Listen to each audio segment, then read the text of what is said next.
Masmavi 3 Mutfakta'ya hoş geldiniz. Sevgili arkadaşlarım, bugün sizlere hem şekli hem lezzetiyle nefis bir fındıklı kurabiye tarifim var. Hatta hiçbir yerde görmediniz bile diyebilirim. Hemen başlıyorum. İyi seyirler dilerim.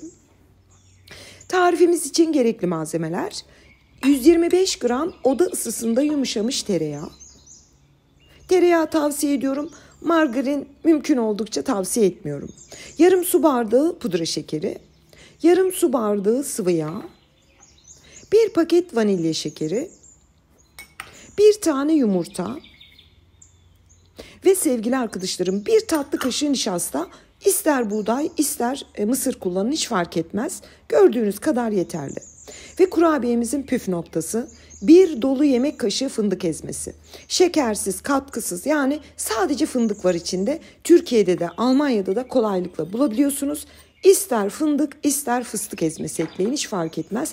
Önemli olan saf fındık veya fıstık ezmesi olsun. Lezzeti görün sevgili arkadaşlarım. Ve 1 tatlı kaşığı çok hafif tepeli kabartma tozunu ekleyelim. Hepsini güzelce bir karıştıralım.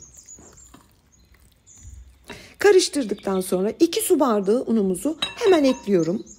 Şöyle kabaca bir toparlıyorum. Yani 2 su bardağını ekleyin. Sonra ben kenara hep 1 su bardağı unu ayırıp onu da böyle kontrollü bir şekilde ekleyerek hamurun kıvamını veriyorum.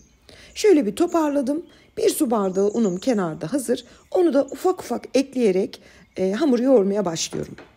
Yani sevgili arkadaşlarım, bu fındık ezmesi var ya, kurabiyenin içine ben bunu Instagram story'imde paylaşmıştım ve binlerce geri dönüş aldım. YouTube'da da verin Selva Hanım diye. Tamamen tesadüf olarak çıkan bir tarifti ama ben hayran kaldım sonuca. Kurabiye hamurumuz hazır. Bu kıvama gelmesi lazım. Orta yumuşaklıkta, ele yapışmayan. Ve şekil vermeye başlayalım. Şimdi sevgili arkadaşlarım, istediğiniz şekli verebilirsiniz. Ama beni biliyorsunuz, ben o klasik yuvarlayıp tepsiye dizilen kurabiye şeklini neredeyse hiç vermiyorum. Çünkü masaya bir şey getiriyorsanız kalıp kullanmadan, sizi yormadan farklı şekiller de yapabilirsiniz. Ben bugün mesela 2 farklı şekilde size fikir vereceğim. Bir tanesi bir tane dama Türkçesi, Almancası Stempel ama Türkçesi dama galiba. Bununla yaptım mesela. Bunu çok kolaylıkla Türkiye'de bulabileceğiniz ve çok da ucuz bir aparat. Bu şekilde şekil vererek yaptım. Bir diğerini de tabii ki hepinizin evinde yok bu tarz şekiller. Bir fincanla vereceğim. Şeklini verdim, oklavayla açıp bir Türk kahvesi fincanıyla bu şekilde yarım ay olacak şekilde kesip tepsiye diziyorum. Gördüğünüz gibi çok kolay. Kurabiyenizin büyüklüğü kullanacağınız fincana bağlı veya bardak kullanın, daha da büyük yapın. Önemli olan böyle çok pratik bir teknikle keserek kurabiyelerinizi yapın. Tabii ben dedim herkesin evinde de yoktur böyle bir stempel, yani dama, baskı. Hiç sorun değil. Arzu ettiğiniz gibi hamurunuza şekil verin. Mesela ben elimdeki fincanla tekrar bir şekil verip onunla kestim. Buradaki önemli olan, kurabiyenizi servis ettiğinizde üzerindeki o kabarcıkların çok farklı bir görsel sunması. Bakın sevgili arkadaşlarım, sadece fincanla şöyle bir üzerine şekil vererek bitirdim. Yani yeter ki bir şey yapmak isteyin. Kalıbım yok, bu yok, şu yok. Bu arada benim kiler videomu izleyebilirsiniz. Orada sanıyorum sadece kurabiye kalıbım 600 çeşit diyebilirim. Ama ben hep evde olan bardak, tabak, bunlarla şekil veriyorum ki tarifleri hepiniz yapın. Bu şekilde şeklini verdim, kestim. Şöyle de sizin görmeniz için ön tarafa diziyorum. Bunlar da şahane oldu. Bütün kurabiyelerimi aynı şekilde yaparak bitirdim. Bakın. Vermiş olduğum bu tariften tam 1 tepsi dolusu fındıklı kurabiyemiz çıktı. Sevgili arkadaşlarım, bir püf noktası daha vereyim. Çalışırken yağ biraz yumuşadı. Kurabiyenizi böyle tepsiyle ya balkona ya soğuk bir yere bir 15 dakika bekletin ki yağ çekişsin.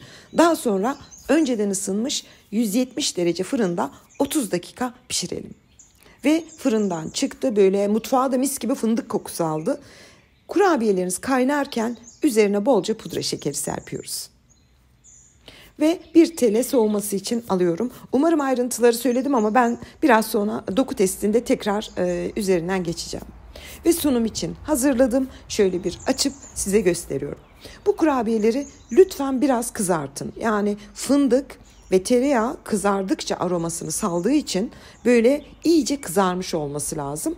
Her fırına göre değişebilir, artık onu siz dengeleyin. Ve doku testine geçtim bile. Çok güzel bir kurabiye sevgili arkadaşlarım. Haftalarca da hiçbir şey olmadan muhafaza edebilirsiniz. Kıyırlığına şöyle size göstereyim, bakın. Yani böyle yediğiniz anda ağzınızın içinde fındık, tereyağı, muazzam bir lezzet ve kıyır kıyır bir kurabiye oluyor. Umarım bütün ayrıntıları hızlı hızlı verdim, atlamadınız. Şimdiden yapacak tüm arkadaşlarıma afiyet, bal, şifa olsun diyorum. Yeni tariflerimde görüşmek ümidiyle. Hoşça kalın.